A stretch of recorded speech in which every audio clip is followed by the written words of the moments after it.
Carlitos, gracias por venir. Gracias a vos, ¿Por qué Nietzsche? Mirá, yo a Nietzsche lo considero mi padre espiritual. Desde los 15, 16 años que lo vengo leyendo, durante unos 20 años, digamos, lo dejé en el freezer y bueno, últimamente lo estuve retomando y creo que ahora lo estoy empezando a entender. Aparte, bueno, profesores de filosofía que tuve me confirmaban la importancia de Nietzsche, digamos, para la filosofía, lo cual es mucho decir en el sentido de que así como la era cristiana, la cronología cristiana se divide, digamos, entre antes de Cristo y después de Cristo, la historia de la filosofía se divide antes de Nietzsche y después de Nietzsche. Y a partir de ahí surgen ideas, digamos, espectaculares sobre el ser humano, sobre la psiquis humana, que retoma Freud, bueno, que retoman otros psicoanalistas, etcétera, que profundizan de una manera muy profunda, valga la redundancia, en el ser humano. ¿Por qué el hombre mediocre? Como tal, ¿no? Sí, bueno, yo digamos leo un poco de todo, ¿viste? Hay cosas que me gustan más, cosas que me gustan menos. Ingenieros, digamos, me gusta. En realidad, creo que bueno, se tiene que abrir, digamos, a ideas que se salgan de lo común. Me parece que uno tiene que buscar por ahí actitudes, pensamientos, acciones que no se limiten a lo rutinario, a lo políticamente correcto, a lo aceptado, porque bueno, digamos, si nunca nadie hubiese hecho o pensado algo distinto a los demás seres humanos, todavía estaríamos viviendo en la época de las cavernas, ¿no es cierto? Creo que pensar cosas nuevas y hacer cosas nuevas, por más que nos equivoquemos, siempre le va a servir al conjunto.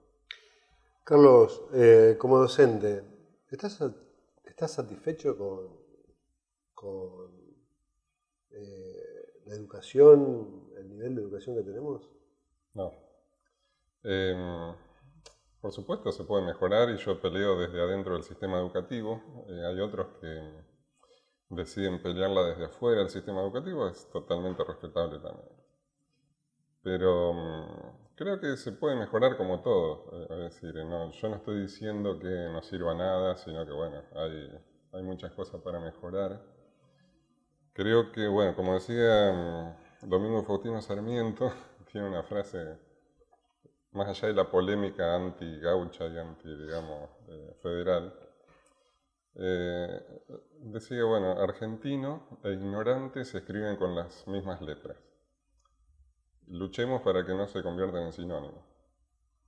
Creo que, digamos, la educación tomó un rumbo muy focalizado en la parte social, en la parte del contexto, en la parte de la inclusión del alumno, y descuidó los últimos años la parte pedagógica, que es donde, digamos, a partir de lo cual podemos edificar un ser humano con pensamiento crítico. Y simplemente creo que lo que hay que volver a poner de relieve es eso, el valor del estudio, del esfuerzo y del mérito. Es como que se abrió paso a una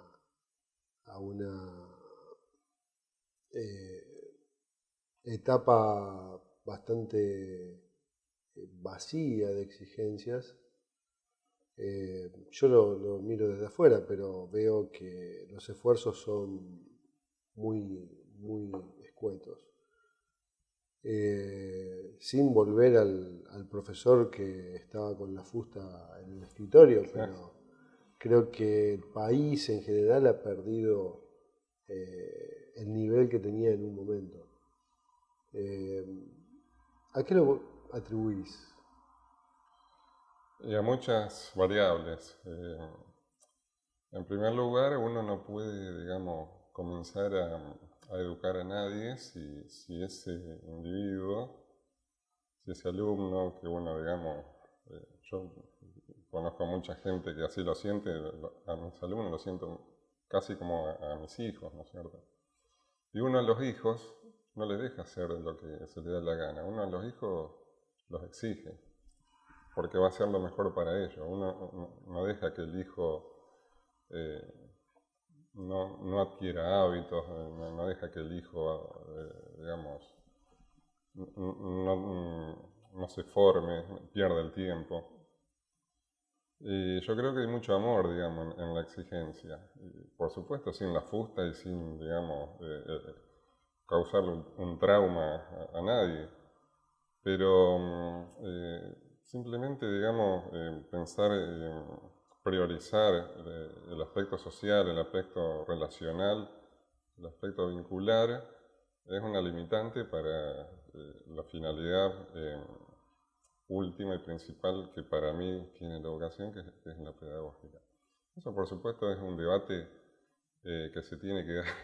Es decir, paradójicamente estamos viviendo en una Argentina donde no hay debates. Es decir, la otra vez presenciamos el debate entre dos candidatos a presidente y prácticamente no fue un debate, fue, digamos, un monólogo de cada uno de los dos, donde no había intercambio, digamos, sino donde cada uno decía lo que quería. Y creo que vos lo sabías, Marcelo, nosotros, bueno, yo, vos, gente como vos, etcétera, venimos trabajando desde hace mucho tiempo en instalar la cultura del debate en la comunidad. Y bueno, si es posible instalarla en el país, bienvenido sea.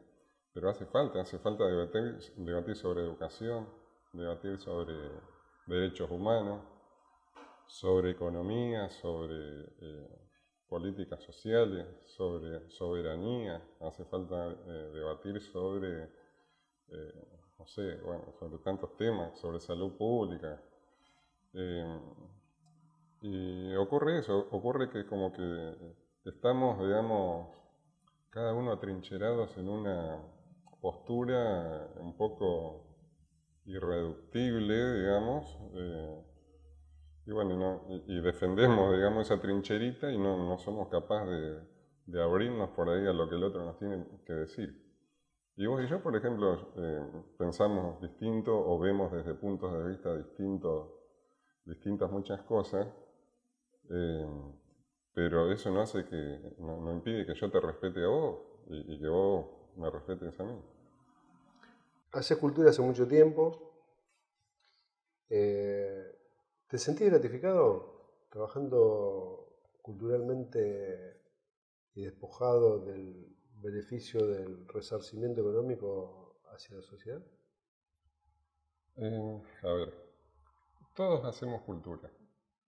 El delincuente que el 29 de diciembre del año pasado se metió en mi casa a robarme, también hace cultura. Promueve la cultura de la delincuencia. ¿Sí? Hay multiculturalidad, digamos, sin límites. Yo, bueno, promuevo y hago determinado tipo de cultura, que es la cultura que promueve el pensamiento crítico, la reflexión, el debate, el diálogo.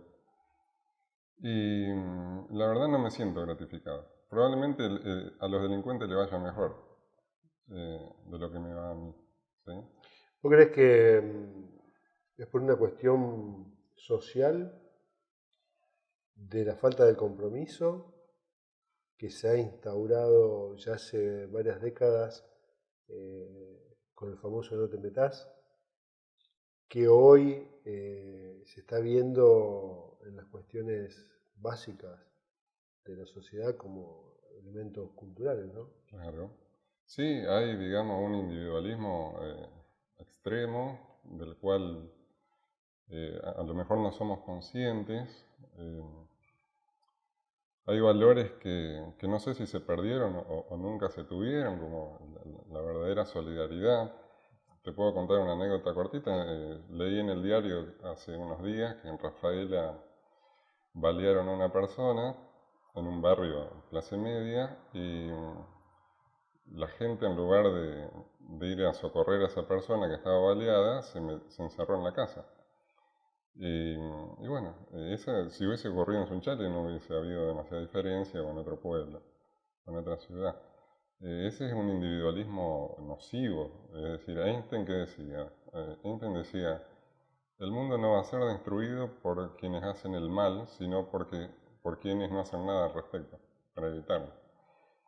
Y creo que sí, estamos focalizados en cosas, digamos, totalmente frívolas, como lo material, bueno, la apariencia, el envase, las etiquetas, cómo no va a ver el otro. Pero vos sabés que estaba pensando estos días, un poquito cómo nos educaron a nosotros, a nuestra generación. Eso tiene mucho que ver, porque nos educaron para ser exitosos. Entonces, una persona o una generación que busca ser exitosa, le importa muy poco ser, digamos, útil o si tiene que perjudicar a otro para lograr su objetivo, su éxito. Una persona que busca el éxito está centrada en sí misma únicamente. Y yo me acuerdo en la secundaria, digamos, una vez una profesora nos preguntó, ¿qué es lo más importante en la vida? Una preguntita, digamos. Y todos estuvieron de acuerdo en que lo más importante en la vida era ser famoso o exitoso. Y yo dije, no, lo más importante en la vida es ser útil. Y todos se me rieron. O sea, bueno, yo tengo muy buenos recuerdos, digamos, de mi paso por la primaria y la secundaria, pero, digamos, eh, esa corrección, ese es digamos, un indicio de la corrección política a la que yo te hacía alusión antes. Porque hacemos o decimos las cosas en función de cómo le va a pensar o cómo le va a caer a la autoridad de turno, y no a lo que nuestra conciencia, como decía el general San Martín, el mejor juez es nuestra propia conciencia. Sócrates decía que la ciencia política era la más enaltecedora de toda la ciencia, y bueno, y esto me lo habrás escuchado muchas veces decirlo, porque el político tiene en sus manos el futuro del individuo y de la sociedad. ¿Qué futuro no puede dar un intendente corrupto, un gobernador corrupto, un diplomático corrupto, un presidente corrupto? ¿Qué podemos esperar de esto? O sea, a ver, ojalá y sería buenísimo que el problema terminase ahí, que la corrupción esté circunscripta a la clase política. Pero la corrupción social es mucho más profunda, es decir, hay corrupción en las empresas privadas, hay corrupción en los sindicatos, hay corrupción prácticamente en la mayoría en la justicia, en el Congreso. Entonces, el problema es mucho más estructural, tiene que ver con valores, volvemos, digamos, a Nietzsche al principio, qué valores cada individuo va a, a defender, qué bandera va a levantar cada individuo, ¿no? Como miembro de un partido político o lo que sea. En la vida cotidiana, bueno, yo cuando surge este tema siempre salgo con lo mismo, es decir, por más que sea antipático y políticamente incorrecto, los políticos, la clase política, es el reflejo de la sociedad. Para mí es así. Los climas culturales no son, los climas culturales de una sociedad no son generados desde arriba por la clase política, sino que son representados por la clase política. Si el individuo se identifica con un corrupto, va a votar un corrupto. Y va a ser la vista gorda, eso es lo más grave, va a ser la vista gorda cada vez que el corrupto es corrupto. Lo va a justificar con la famosa frase, roban pero hacen. Gracias, Carlito. Gracias a vos.